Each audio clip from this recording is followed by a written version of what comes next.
too much power? Well, Skip Bayless that's been covering professional sports for 40 years said all the great coaches and general managers and owners said superstars win games. And you want as many of those guys as you possibly can have. And you realize that when you get one of those guys, you're going to have to cede or you're going to have to acquiesce to a lot of his demands. And it seems to me, Skip, it takes a special type of person to have power and not abuse it.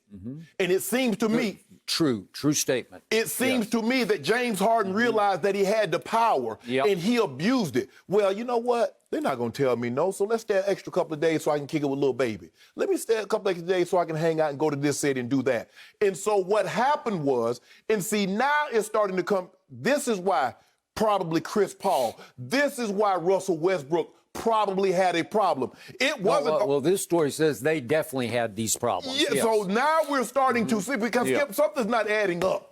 You want a guy, your best friend, y'all kicked it from knee-high to a grasshopper.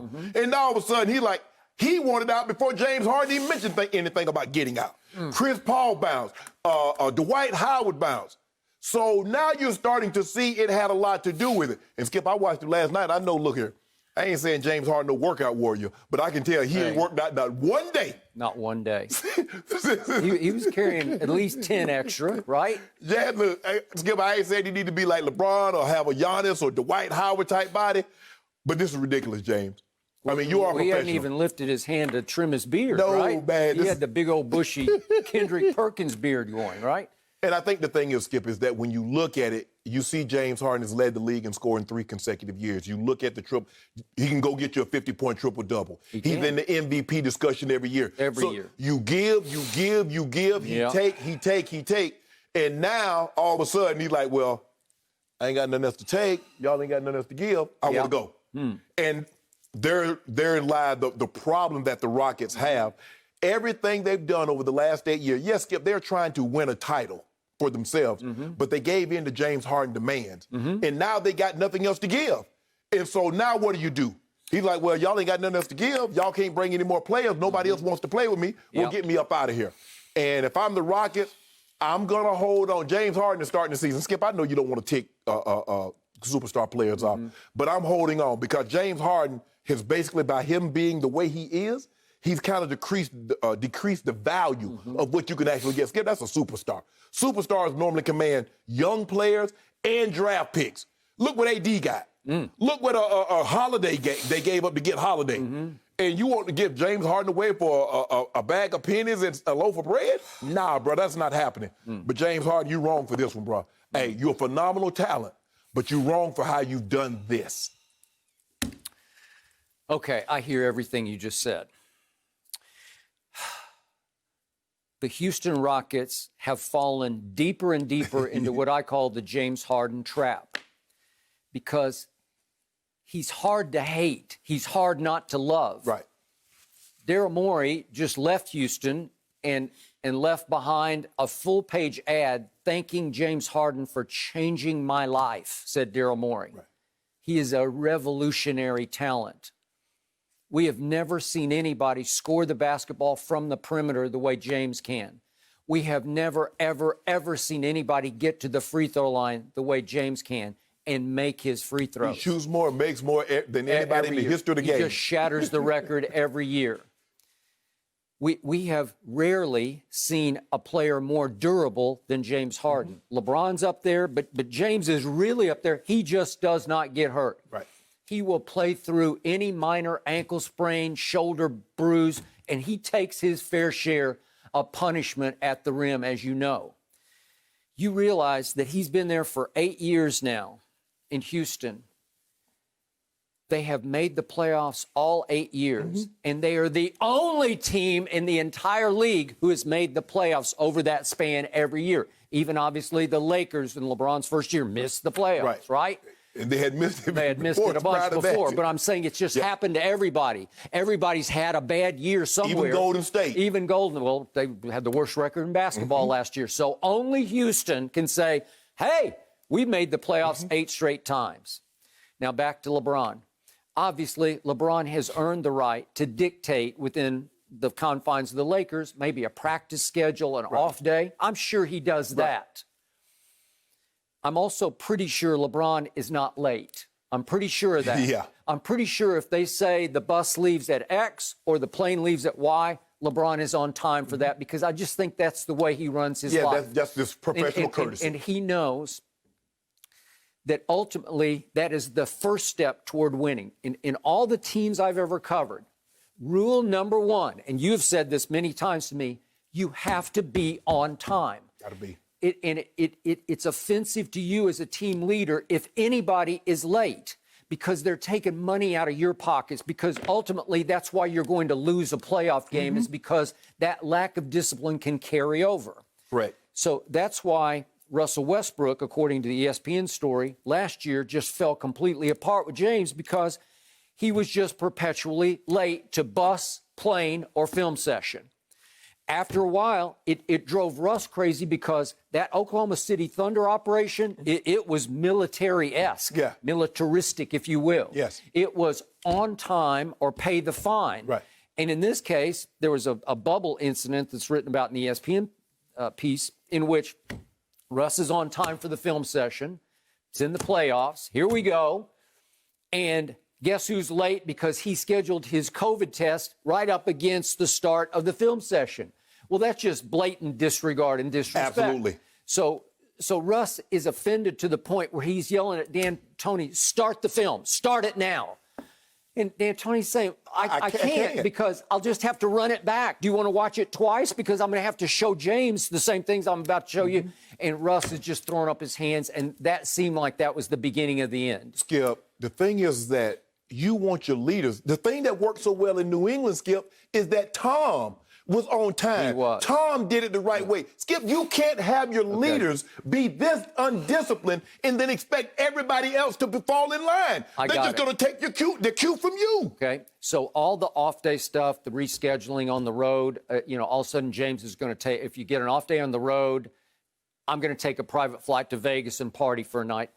I'm okay with that occasionally because the point in the piece was he'll come right back the next night and give you what you point out, a 50-point triple-double.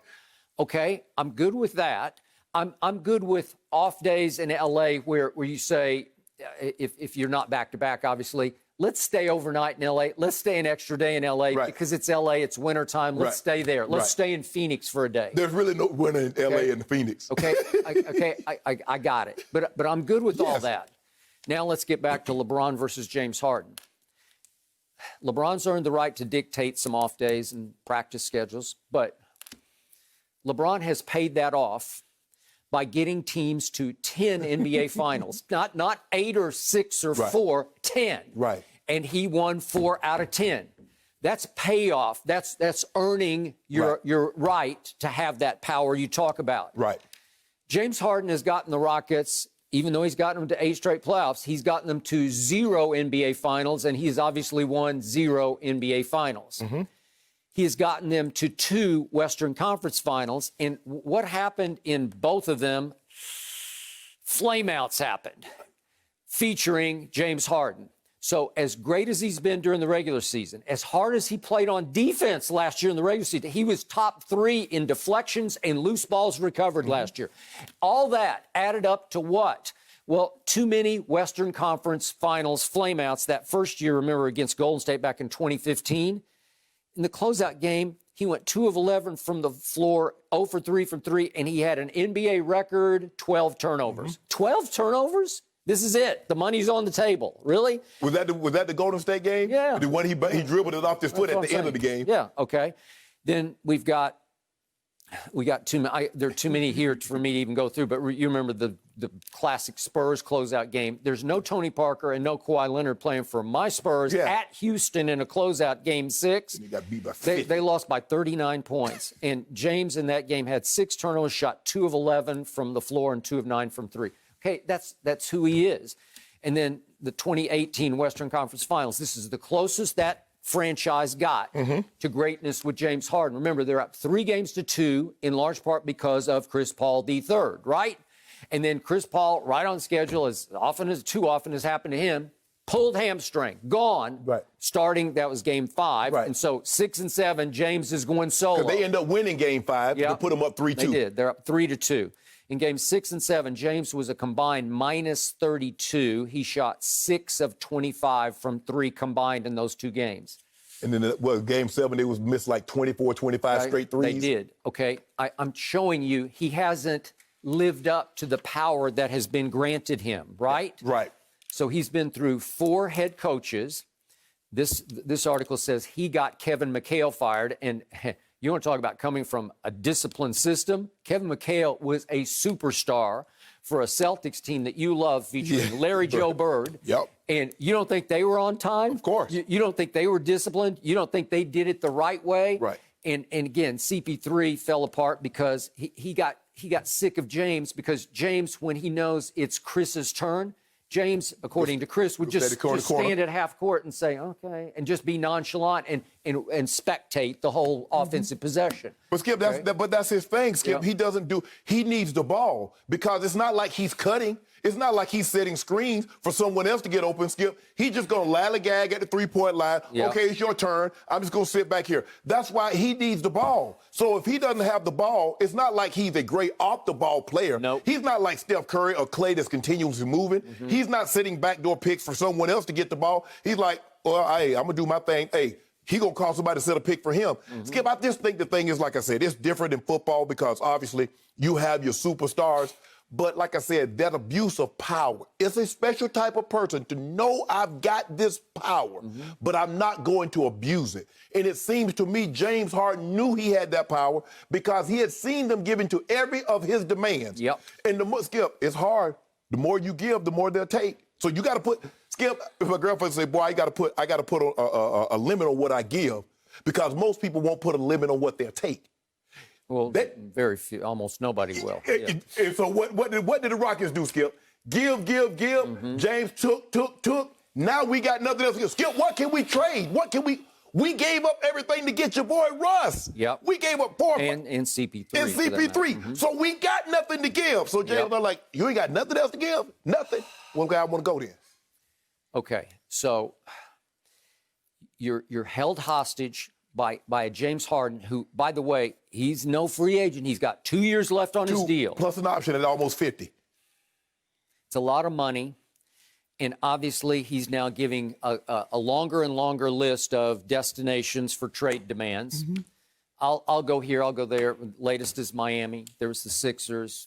Obviously, there have been X others. Right. I just don't know how that's going to happen, because I do not think that you can, like the Sixers, I don't think they want to trade either of those two young stars. And by the way, I watched them both last night. Doc's, his early going, they look really good to me. They're going to be really good. They're going to be a force and a factor. Miami has a culture in place. How are you going to fit James into the Pat Riley culture in Miami? I don't get that. Pat ain't holding up no flight. No, come on. Because remember, Phil clashed with LeBron over. Remember, because Phil Jackson wrote this book about LeBron, how he wanted to stay over for Thanksgiving, and Pat like, nah, we gone. That means you on the plane also. Okay. I don't know how it would go over. And you can't. How many of your young players do you give up to get James? You're going to give up Bam and Hero? Well, then what have you got? Well, now you're starting over with just James and what? Yeah. Right. I'm looking at what I've given up. And so what happens in a year when he's upset with me when I don't acquiesce to a demand? Now, I've given up Bam. I've given up Tyler Hero. I've given up draft picks. Yep. That's what got them in trouble. They've given up everything, and now he wants out. So now where do I go? Because what happened? Hold on. What happened to Skinny James? Right before the bubble, Skip, you remember he got in shape because, we're going to win a championship. We feeling good. That small ball. Where did he win? Where that guy get? I look like that guy ate Skinny James. Skip, he did not look good last night. James Harden has not been working. You mean in appearance? Yeah, in appearance. I thought in performance he looked fine. It didn't look like he was pouting or he played his usual hard. Well, maybe he had an injured rib because that jersey was sticking out a little further than it normally does. Ridiculous. No, I'm with you on that. Okay. Ultimately, I blame the owner of the team for this because the buck starts and stops on his desk. Right. So he's going to set a tone that James is going to be able to take advantage of. So for years it was Les Alexander in Houston. Now it's Tillman Fertitta. And I hate to put the onus on them because they probably have, when they bought, that they have little to no knowledge of what's even going on here, but it still starts from the top. Well, Alexander had skipped to his credit. Now, he did have Akeem Olajuwon, so he know him. And, you know, at one point in time, he and Olajuwon was butting heads, but they made amends and everything went out well. So Skip, I think the thing is that when you come into this business, you have people around you to help you understand that the James Harden, the Kevin Durant, LeBron James, they get certain privileges that other players don't get. And you have to acquiesce somewhat, give in to some of their demands. Okay. But, Skip, when you give in to every demand, to every whip, Skip, the article said every personnel decision was ran by James Harden.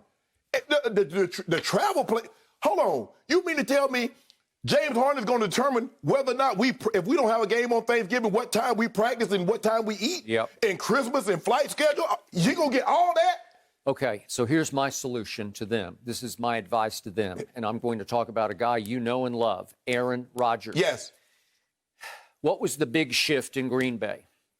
They finally decided we can't let him run the whole franchise. So we have to take back some of the power and some of the leverage. Okay. So how do we do that? Well, we're going to pick the next head coach post Mike McCarthy.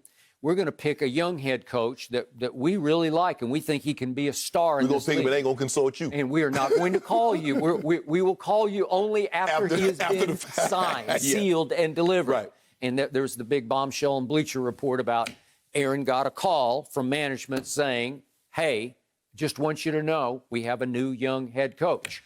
Well, Skip, it kind of started. And remember what the quote was? Don't you be the problem now. Skip, you remember it started a couple of years earlier when they fired Alex Van Pelt, his quarterback coach, and didn't consult him. And he was seething about that. He said you would have thought they would have, conferred with me or talked to me, considering that the relationship that I had and how well he's been I've been playing and how well he'd been coaching the position. Okay. Then they did something that you can't do in the NBA. The Green Bay Packers went right into the draft and traded up in the first round to take another quarterback. Yes. With the 26th overall pick, they took Jordan Love. Right. And the message got sent, Aaron, you're on the clock. Right. And you can argue right now that pick was made long-term and short-term because there may have been hope that it would relight the fire under Aaron. Right. Well, has it? Yeah. Aaron said, well, I got the power back now because he looked like he's about to win the MVP. He said, well, see, I will get my power back. Okay, but they're saying, hey, maybe it worked. Right. Maybe just having that kid just sitting there in the quarterback room looking over his shoulder from the sideline, maybe it propelled him back into a focused, disciplined, a lockdown mentality that they didn't have for the last 3 years. You can't do that in the NBA. That's why I say you can't have somebody behind James about ready to take his job because it just doesn't work like that. What are you going to do? You got Patrick Ewing arguing and all of a sudden you draft Shaq? I mean, it doesn't work. Exactly. Okay, but there is a way that you take the power back and you just say, like it or lump it, this is the way it's going to be. Yeah. And you crack down and you change the rules and you say, you're under contract. You're going to have to like it. Now he can go AD as AD was that 1 year that he was stuck in New Orleans. That's the problem with this league, that superstars can then just sort of pout/quit. Well, the one thing he can't do, that's one other thing I noticed, Skip, is that when they take that, James Harden got a healthy payroll. I don't know if people know this, but James Harden, he likes nice things, Richard Mille watches and Lambos and Ferraris. And he got, he got a nice little payroll. He got, some kids in college. You know what I'm saying? Figuratively, but you know what I'm talking about. I got it. So, James Harden ain't missing no checks. He's not missing no games. When you making that kind of money, he's probably making $300,000-$400,000 a game. Yeah. Skip, he's not missing that. Okay. So what did I see last night? And I did watch most of the Rockets game. I saw a team that, believe it or not, I think can be a little better than last year's team. Yeah. I'm a big DeMarcus Cousins fan, and he looked good to me last night. Can he stay healthy? That's the question. He looked good, Skip. He's down, lost some weight, looked good. He looked like he was ready to go. He was in shape. Right. I've never been the biggest John Wall fan, but I liked how he looked last night with James. It looked like he was more willing to be the point guard. Like with obviously James and Russell Westbrook, it's like, your turn, my turn. Right. Your turn, my turn. I'll attack over here, then you attack over there. Because here's the thing, though, Skip. Russ is like, why do I concede to you? Why I got to concede to you? I'm an MVP just like you. Yep. I've got 3 straight years of triple-double. I ain't got to concede nothing. At least John Wall, he can like, John, you ain't got no MVPs, bro. Yep. You've never led the league in a statistical And I love what John said, and I don't know if it came from his heart, but I watched his postgame, and he said, I am the point guard. I can't be thinking about scoring 30 or 40 points. Right. Well, he scored 30 and 40 points in his career for a bad team, obviously, in Washington. Right. Well, maybe now at 30, he's 30 and DeMarcus is 30, maybe they're like, okay, let's try to make this work. Again, I'm not saying this is a championship team. I do think it's a little deeper and a little better than it was last year. I do too, Skip, but you remember the old school point guards like the Magics and stuff. Skip ain't scored no 50 points. Nope. I think Magic career high might be like low 40s. That's because they were all about getting, 15, 16, 17 assists. Yep. But now these 2 guards that masquerade as points, they go out there with the anticipation of trying to score 50, 40, and 50 points. And, well, if I got 5 assists, that's a pretty good game. So it's a different mentality. But, Jay, this article, I don't want to take everything at face value, but it did not paint a very flattering picture of how James Harden has been behaving the last 8 years in Houston. Final thought. Daryl Morey did leave that ad in his wake in Houston. Now I'm starting to look back because Daryl's a shrewd operator.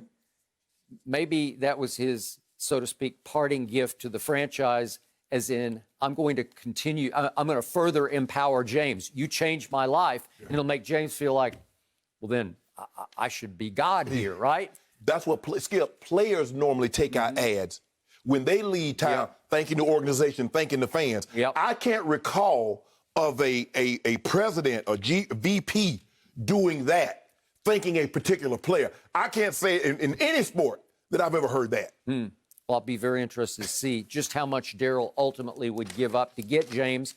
Maybe not much. Maybe he's going to be happy with what he's got. Well, because, Skip, they know he's going to, like you said, superstars cause a problem. He got to be out, so we get him from pennies on the dollars. But if I'm the Houston Rockets, no, you're not. You're going to take less than what the Milwaukee gave up to get True Holiday? You're going to take less than that for James Harden? No. Oh, absolutely not. Thank you for watching. You can subscribe here to get the latest from the show, and be sure to check out more of the best clips from Undisputed, or go watch a few other segments from our other shows on FS1.